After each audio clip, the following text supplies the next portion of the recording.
So, I want to talk about the process for putting this together, but first I have to call out my favorite dad joke. I just howled laughing.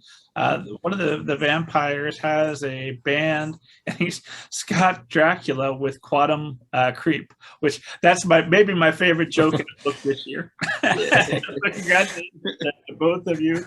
However that came to be. There's a lot of great puns and dad jokes within. There's a character. Is it Mr. Punsley, Mr. Punster? What's his name? Punston. Punston. Yeah.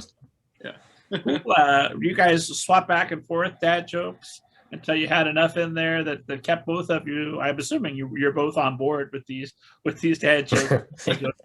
I think that was all Matt. Was all the puns that are written out. Yeah, I will say that one thing about like working with like a like traditional publisher, I do feel like we were kept apart a little different in stages than I have been at other books. Not that, I mean, I tend to like to just go off in my corner and write, but I do feel like there was a separation. There was like oh, here's the book.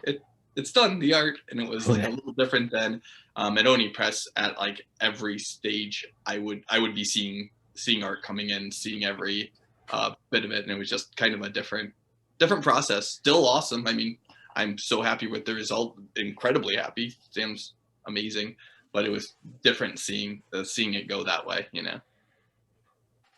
Yeah, I hadn't really had any preconceived ideas of how comics making went, like with collaborating with other people in a professional way. So yeah, like with Simon and Schuster, their process of making comics, like Matt was saying, is different from other more comics focused publishers that are maybe smaller and have smaller teams. So yeah, it was like the script was done on the writer editor side, and then it was kind of handed off once that was done to like the more art director editor side. And yeah, it was just like me and them for a while there. So yeah, it was kind of an interesting learning experience. I don't know if it's going to be different if I end up working with other publishers and figuring out what their process is like making comics, whether it's going to be more involved or more collaborative or, you know, things like that. So I'll kind of have to be flexible. Well, I know that I've talked to some author illustrator teams before. Had the good fortune to have them on. Check the back catalog, esteemed audience. They're all amazing. But they surprised me by telling me that the publisher wanted to keep them almost as though they're in separate rooms on maybe if they're in one of them's in a soundproof room on a game show, and the other one's working before they hear. They wanted to keep them separate, which I was told why they want to do that. It still didn't make sense to me, so I can't reiterate to you why that's a sensible thing to do. I just know that it's the thing that happens. Was that the case here? Or were you guys going back and forth pretty much as you were comfortable doing? Well, we had already had we had already started the conversation and already started everything together. It wasn't like like Simon and Schuster said, like Sam is who we think should be the artist. I had already started conversations with him, and by the time that we were making the book, I mean, that was like maybe a year into us knowing each other and having some back and forth. So we were not necessarily kept apart, but I was definitely not included in the art side, and he was definitely not included in emails on the writing side. That said, I still am telling him things. He still is in progress. Like we were, so they weren't keeping us in contact necessarily. Not I think trying to keep us apart, but it was like, this is this person's job and what does Matt have to add to the art part of it. So so yeah, we still kept in contact, but not like hand in hand. Yeah, there were some parts where I felt like something was being changed based on notes. I was getting like a specific character's design, was getting a lot of notes.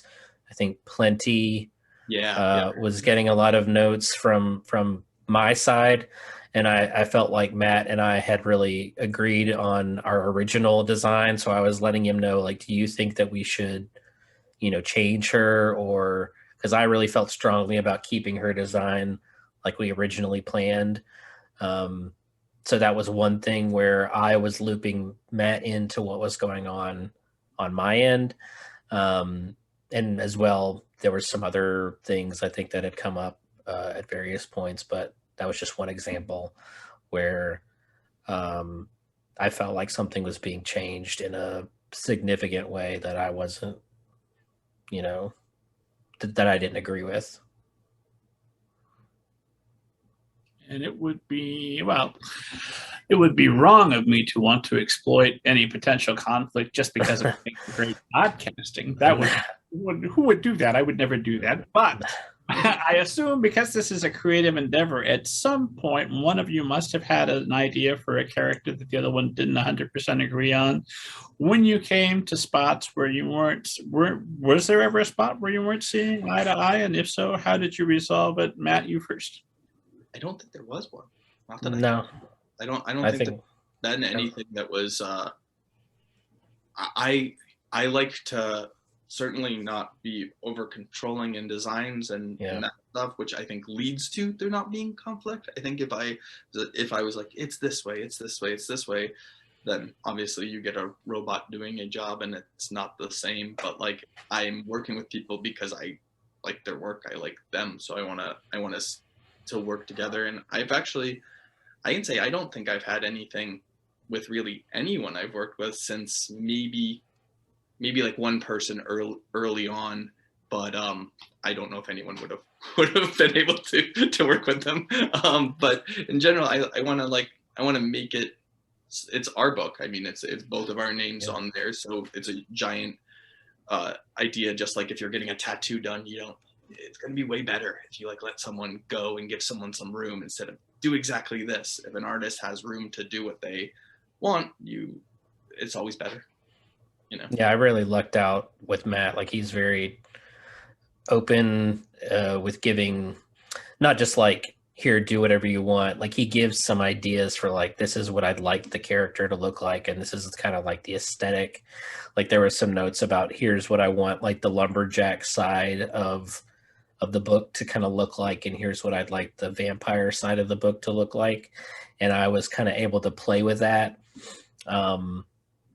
But at no point was he sort of like restrictive in how I should draw certain characters or how a certain scene should play out. Like, he was very open and willing to sort of let me figure it out from my end. And I was just really glad for that. Like, since then, I've worked with other people who have been a little bit more controlling, and I've kind of buckled against that. Like, it feels like they don't trust me as an artist when they do that.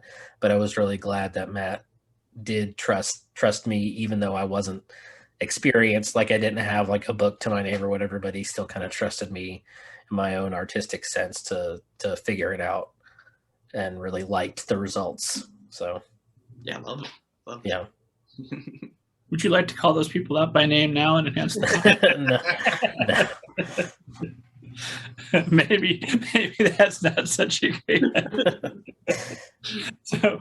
so you sit down and you design all the characters first before you start doing the actual panels, and you both agree on this is what these characters are going to look like.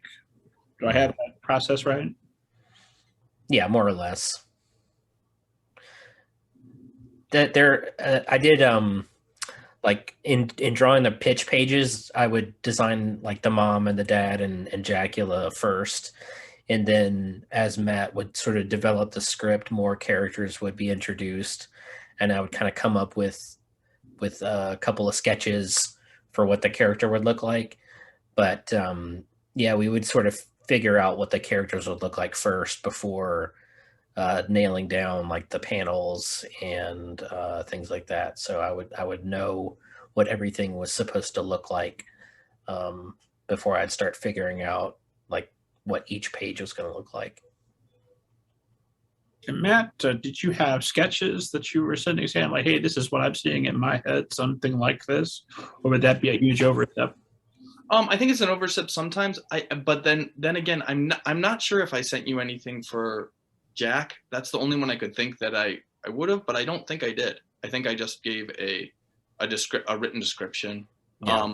Yeah, I don't I don't tend to not do that, because I really feel like it is an overstep, unless it's a very specific, this character, like almost story elements of the character design that I would need to imply and was having a hard time with words. But even still, I would send it along with the idea of do your own thing, you know, like not a I believe with that book Martian Ghost Centaur, like there was a design somewhere along the way where that's one time that I drew and it came out completely different, and I'm so glad it did, because it's bafflingly better than what I would have done. I think there was one thing I remember was like the dad's bandmates needed to dress a certain way. I don't remember the reference that you gave, but there was like a specific reference that I wasn't familiar with. What was it? Lost Boys, yeah. So they had to look like a hair metal band or something. And that was something that I appreciated. I do like getting visual references from authors, especially if they have something specific in mind. But I do like a little bit of flexibility. Like I think I do good character designs. I think I've practiced a lot with that, so I feel like I have a good sense of that. And I really liked the freedom I had with designing a lot of the characters. I could kind of go off the wall with it. There's like a sort of middle ground area between the vampire side and the lumberjack side, where there's just sort of these like random fantasy creatures that sort of populate the world that mostly you'll see a lot of them in like the dance academy. And I liked getting to sort of do a lot of fun random characters in that space. So I was able to sort of run the gamut on fun characters. And it just occurred to me, something that made me laugh during the story is it's a throwaway line almost, where Dad is taking Jack to lumberjack school and said to relax, it's going to be fine.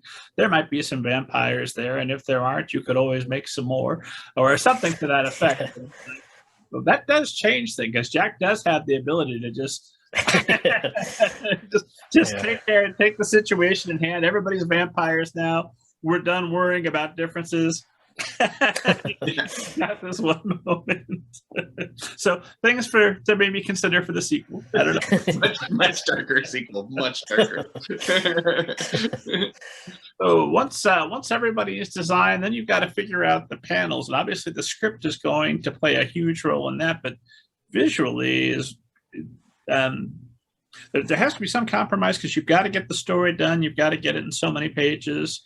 But at the same time, if there's something that's, well, Matt, I'll leave this to you. Where do you decide where it's going to be resolved through the dialogue, through the story itself, and where it's maybe we need a bigger panel, we need something more on the art side that's going to tell the story more than words? So comic scripts are really funny. There's no like universal way, like in the same way that there is a screenplay that has a format that's really like, you write screenplays the way you write screenplays, that they're very specific on it. But a comic script is really just like a letter from me to Sam, and it's whatever works best for us. What I found, I break down panels, but some people don't even do that. Like I'll break down how many panels there are on a page, and more often than not, it's close to that when it's done. Like there's times where it will ebb and flow, because an artist realizes that there's another beat that's needed in there, or another moment that works better. And I always want an artist to go that way, and I don't think I've ever been like, no, it needs to be 5 panels, when they're like, oh, 7 would tell this better. But I think one thing that makes it so that I can break down these panels is, a lot of times I have practiced drawing these things out. I have looked at them and looked at the reality of, and I know when I'm asking someone, like, I know that I'm asking for 9 panels where this much stuff happens in it. I realize how intense this will be to draw, but I also see how it could happen. But yeah, I'm breaking down moments for page turn. Page turns are still really important in comics, much more so than, a page turn in a book is important, but a big visual page turn in a comic, there's so much that you can do with that. Kind of the king of that still, I think, is Brian K. Vaughan, and the way he writes his scripts is like these like whoa, each page turn is like it's propelling you forward on it. But yeah, so I'll break down the panels in a script. I'll have the dialogue written in.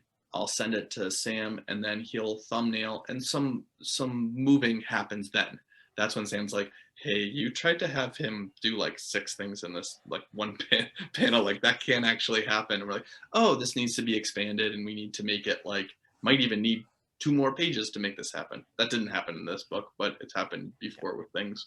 But yeah, that's kind of how I'm setting it up. I have a full script that is page, the amount of panels broken down, the dialogue within it, and then I send it to Sam, and yeah, he takes over.